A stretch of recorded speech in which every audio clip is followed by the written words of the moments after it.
हमारे इमाम साहब को 10-12 लोगों ने पीटा है और उनके साथ जो है मतलब उनको मारने की पूरी कोशिश की गई है। जैसा कि इमाम साहब की ज़बानी आपने खुद भी सुना कि लातों से, घूंसों से, लाठियों से उनको मारा और उनको एक तरह से मॉब लिंचिंग करने की कोशिश की गई। दोस्तों, क्या इस देश में जय श्री राम का नारा लगवाना एक तरीके से गुंडागर्दी का लाइसेंस है क्या?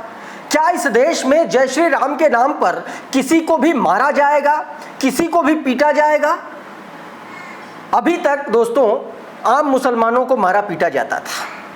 किसी की दाढ़ी नोच ली, किसी का ऊंचा पैजामा था तो उसको देख करके भद्दे भद्दे कमेंट पास कर दिए, गाली बक दी। और अब तो इमाम को भी नहीं छोड़ा जा रहा है। एक मामला उत्तर प्रदेश से निकल के सामने आया है। किस तरीके से एक इमाम को पकड़ा है, मारा, बाकायदा जान से मारने की कोशिश की और इतना बुरी तरीके से मारा कि अस्पताल में भर्ती कराना पड़ा। उस पूरी खबर के बारे में मैं आज आपको बताने जा रहा हूं।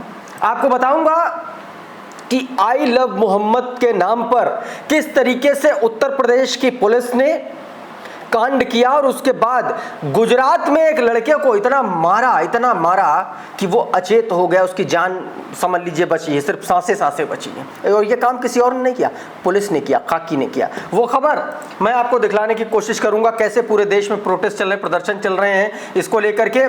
और एक वीएचपी की गाइडलाइन जारी की गई इस देश में। ऐसा लगता है कि जैसे एक अलग ही संविधान चल रहा है, एक अलग ही कानून चल रहा है इन नफरतियों का। वो भी मैं आपको दिखाने और बताने की कोशिश करूंगा। और साथ में योगी आदित्यनाथ के ऊपर बनी हुई फिल्म को लेकर के क्या गेम हुआ है, कितना बड़ा कांड हुआ है, उसके बारे में आपको बताने की कोशिश करूंगा। बहुत सारी खबरें हैं, सब कुछ बताएंगे, लेकिन सबसे पहले मैं आपको अलीगढ़ के बारे में बताता हूं। दोस्तों, अलीगढ़ में एक इमाम साहब को लाठी डंडों से इतना मारा पीटा, उनको जबरदस्ती जय श्री राम के नारे लगवाए, उनकी मॉब लिंचिंग की कोशिश की गई।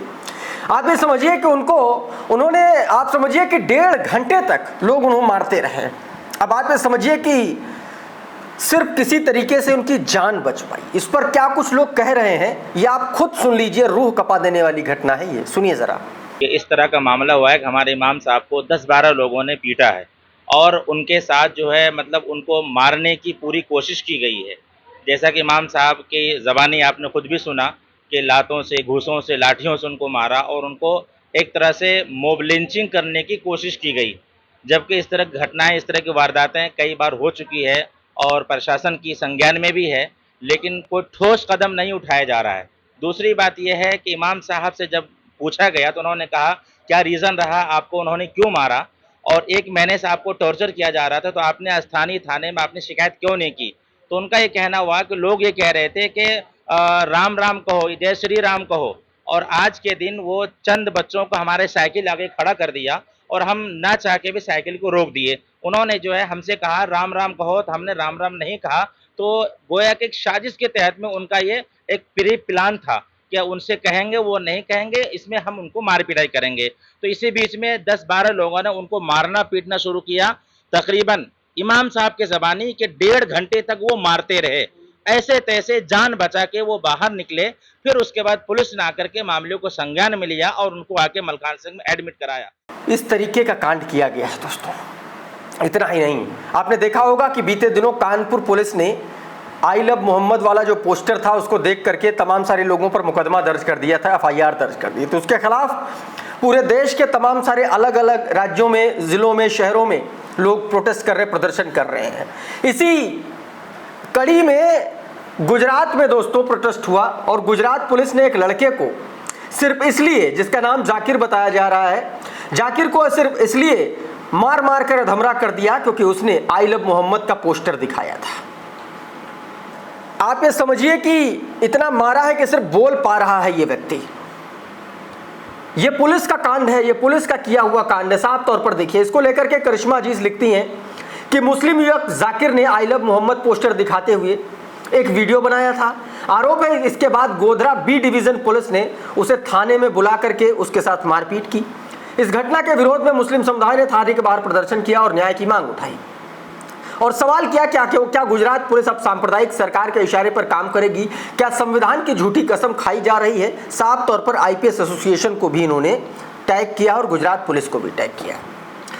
दोस्तों, कानपुर की इस घटना ने पूरे देश के मुसलमानों में आक्रोश है। जिस तरीके से धर्म की आज़ादी मौलिक अधिकार है, पूजा करना, अपने इष्ट, अपने भगवान, अपने अल्लाह, अपने जीसस को मानना हर व्यक्ति का, उस धर्म के मानने वाले व्यक्ति का मौलिक अधिकार है। और उस मौलिक अधिकार का न सिर्फ हनन किया गया कानपुर में, बल्कि एफआईआर दर्ज की गई, मुकदमे दर्ज किए गए। उसके खिलाफ पूरे देश के लोग सड़कों पर हैं। उत्तर प्रदेश की राजधानी लखनऊ में भी देखिए ये प्रोटेस्ट किया गया। बताया जा रहा है कि ये जो प्रोटेस्ट किया गया, ये मरहूम शायर मुनव्वर राणा की बेटी सुमैया राणा के नेतृत्व में किया गया। ये तस्वीरें देखिए, उत्तर प्रदेश की राजधानी लखनऊ के हजरतगंज इलाके की ये तस्वीरें बताई जा रही हैं। लखनऊ विधानसभा के बाहर ये प्रदर्शन चल रहा है। ये महिलाएं देखिए, ये सुमैया राणा है। सुमैया राणा के नेतृत्व में ये प्रोटेस्ट किया गया, ये प्रदर्शन किया गया। नरगिस बानो ने ये वीडियो अपने ट्विटर हैंडल से जारी किया। न्यूज़ ट्रैक के हवाले से बताया कि लखनऊ विधानसभा के बाहर मुस्लिम महिलाओं ने कानपुर में हुई एफआईआर के विरोध में जबरदस्त विरोध प्रदर्शन किया। प्रदर्शन के दौरान सभी महिलाओं को पुलिस ने हिरासत में ले लिया। कानपुर पुलिस की नज़र में आई लव मोहम्मद लिखना गुनाह है। ये साफ तौर पर पूरा दिन आप देखिए, 2-3 दिन से लगातार ये सोशल मीडिया पर मुद्दा इको कर रहा है, ट्रेंड कर रहा है, लोग प्रोटेस्ट कर रहे हैं। सवाल सबसे बड़ा यही है कि पुलिस को अब ये बताते नहीं बन रहा है कि आखिर उसने मुकदमा दर्ज क्यों किया और किसके कहने पर किया। क्या आई लव मोहम्मद लिखना इस देश में गुनाह है? क्या ये किसी आईपीसी, सीआरपीसी, बीएनएस, किसी भी कानून की किताब के अंतर्गत आने वाला ये गुनाह है? अगर है तो पुलिस वो दिखाए, और अगर नहीं तो फिर माफ़ी मांगनी चाहिए। उधर दोस्तों, गरबा को लेकर के एक ऐसी एडवाइजरी जारी की गई है विश्व हिंदू परिषद से। ऐसा लग रहा है जैसे यूपीएससी का एग्जाम देने जाने से पहले, इंटरव्यू में जाने से पहले कि क्या क्या करना, डू एंड डोंट्स क्या है, वो ध्यान में रख लीजिए। मतलब आप ये समझ लीजिए कि जैसे एयरपोर्ट पर चेकिंग होती है, उससे भी खतरनाक चेकिंग जो है गरबा में जाने वालों की इस बार हो जाएगी। जरा एडवाइजरी क्या जारी की गई है ये बताया है सचिन गुप्ता ने, दैनिक भास्कर के पत्रकार हैं, आपके स्क्रीन पर है इनका ट्वीट देखिए जरा। बताया गया कि महाराष्ट्र में विश्व हिंदू परिषद ने गरबा आयोजनों को लेकर के एडवाइजरी जारी की है। अब क्या क्या है बहुत ध्यान से सुनिएगा, मैं बता रहा हूँ। पहला, सिर्फ हिंदुओं की एंट्री होगी। उनको चेक करने के लिए एंट्री गेट पर आधार कार्ड की जांच होगी। फिर उसके बाद अंदर जाने से पहले सबको तिलक लगाया जाएगा। उसके बाद हाथों पर कलावा, रक्षा सूत बांधा जाएगा, ऐसा वाला। फिर उसके बाद किसी हिंदू देवी देवता की पूजा करनी होगी। आप समझ रहे, सिक्योरिटी लेयर समझ रहे हैं? ये सिर्फ और सिर्फ एक समाज में मैसेज देने के लिए, मुसलमानों को ये मैसेज देने के लिए, हिंदू मुसलमान करने के इरादे से इस तरीके की कृत्य किए जाते हैं। कौन जाता है, कौन मुसलमान इस तरीके से जाता है यार? जिसकी आस्था ही नहीं है हिंदू धर्म में, या जिसकी आस्था ही नहीं है मुस्लिम धर्म में, वो क्यों जाएगा? लेकिन ये मैसेज देना होता है, और इसलिए। उधर दोस्तों, योगी आदित्यनाथ के ऊपर एक फिल्म बनाई गई है। अच्छा, हो क्या रहा है, दो चार फिल्में ऐसी आई हैं, कुछ ऐसा ट्रेंड देखने को मिला है कि नफरती चिंटू, नफरती डायरेक्टर, प्रोड्यूसर जो है बॉलीवुड के, जो नफरत का जो पैसा है वो इस तरीके के नेताओं के ऊपर, उनकी बायोपिक्स के ऊपर, हिंदू मुस्लिम नफरत वाली फिल्में बना करके खर्च कर रहे हैं। उनको इस देश की जनता जवाब देना सीख गई है। अभी आपने देखा बंगाल फाइल्स को, फिर उसके बाद देखा आपने उदयपुर फाइल्स को, किस तरीके से इस देश की जनता ने धूल चटाई है, फ्लॉप करा दिया, और योगी आदित्यनाथ के ऊपर बनी फिल्म भी फ्लॉप हो गई। ये देखिए जरा, बोलता है हिंदुस्तान की ये खबर है, इसमें बताया गया कि सीएम योगी की बनी फिल्म पहले ही दिन बुरी तरीके से फ्लॉप हो गई, मंत्री और विधायक तक देखने नहीं पहुंचे। आप सोच लीजिए, हिंदू हृदय सम्राट, धर्म ध्वजावाहक मुख्यमंत्री योगी आदित्यनाथ की फिल्म, प्रोपेगेंडा फिल्म जो है, विधायकों और मंत्रियों तक ने नहीं देखी है। अब आप ये समझ लीजिए कि हालात क्या हो चले हैं। इस देश की जनता आप समझ चुकी है, क्योंकि इस बहुत टाइम हो गया। विकास का झुंझुना, जिस गुजरात मॉडल के नाम पर आप इस देश में सत्ता में आए थे, उसके बाद जिस तरीके से आपने इस देश में हिंदू मुसलमान किया है, तो जनता अब ये समझ चुकी है दरअसल हिंदू मुसलमान में फ़ायदा नहीं है, फ़ायदा इसमें है कि आपने काम कितना किया है। अच्छा, इस बीच एक और बड़ा खुलासा हुआ। ऑपरेशन सिंदूर को लेकर के पाकिस्तान का एक बड़ा दावा आया, और उस दावे को जो है कांग्रेस के प्रवक्ता ने साफ तौर पर, पवन खेड़ा ने कहा कि भाई जो राफेल की टेल नंबर बताए हैं पाकिस्तान ने, सरकार को इसका सीधे तौर पर खंडन करना चाहिए, जवाब देना चाहिए।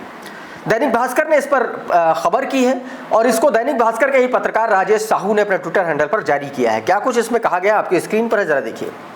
बताया गया कांग्रेस प्रवक्ता पवन खेड़ा ने कहा है कि अपनी खबरों से हमें खबरों से पता चला कि पाकिस्तान में राफेल के टेल नंबर दिए हैं। मुझे लगता है कि इंडियन एयरफोर्स इन दावों का खंडन करेगी और जब तमाम राफेल दिखाएगी तब पाकिस्तान के होश ठिकाने आ जाएंगे और होना भी चाहिए। पाकिस्तान का प्रोपेगेंडा जो है पर्दाफाश होना चाहिए। आगे बताया कि खेड़ा ने आगे कहा कि इंडियन एयरफोर्स पाकिस्तान का मुंह बंद कराना जानती है। हमारी सरकार से भी गुजारिश है कि वो पाकिस्तान को सबूतों के साथ जवाब दे करके उनके दावों को ध्वस्त करते हैं। दरअसल 17 सितंबर को इस्लामाबाद रिसर्च पॉलिसी इंस्टीट्यूट की तरफ से आयोजित एक कार्यक्रम में पाकिस्तान आर्मी के retired lieutenant general Khalid Kidwai ने दावा किया था कि पाकिस्तान ने भारत के जिन 4 राफेल विमानों को गिराया उनका tell number BS001, BS021, BS022 and BS027 है।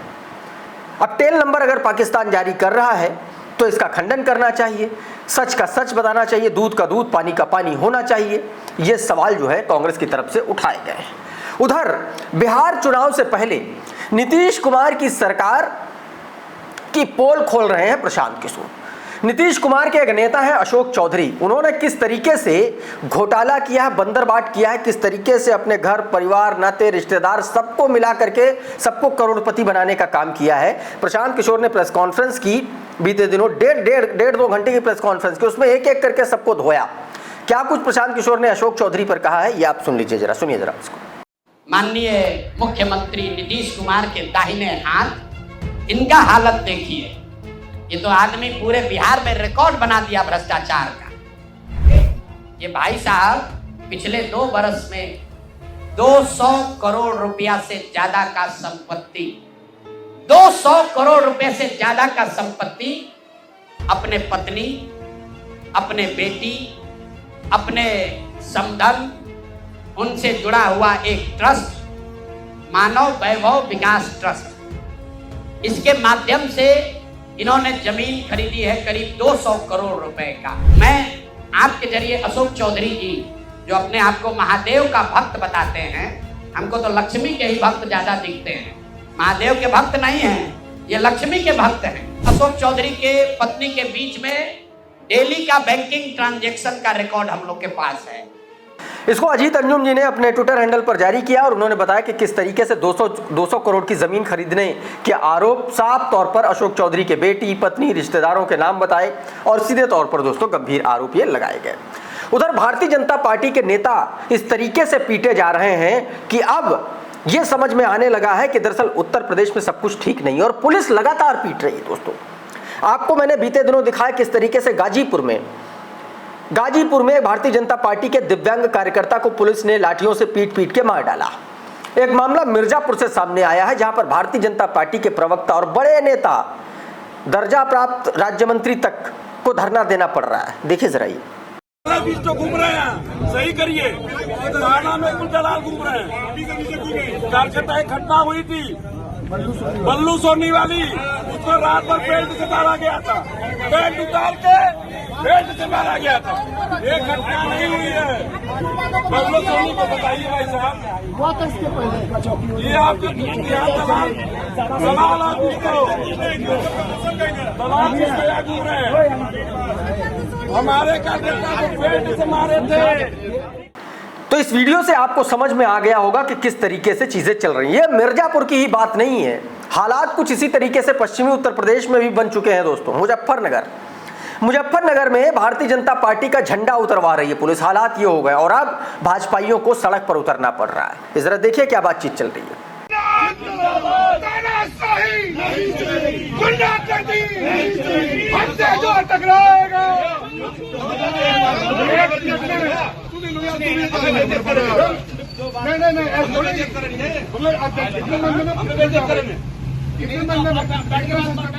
तो दोस्तों ये हालात हो चुके हैं। एक तरफ भारतीय जनता पार्टी के अंदर तमाम सारे गुट बन चुके हैं, कम से कम इस तरीके की घटनाओं से लग रहा है जैसे दावे किए जा रहे हैं, जैसे चर्चाएं हैं, और दूसरी तरफ भाजपा का जो नफरती एजेंडा है अब खुल करके उसका एक तरीके से पर्दाफाश हो रहा है। इस वीडियो में इतना ही। बहुत बहुत शुक्रिया, बहुत बहुत धन्यवाद। आप जुड़े रहिए द लाइव टीवी के साथ। नमस्कार।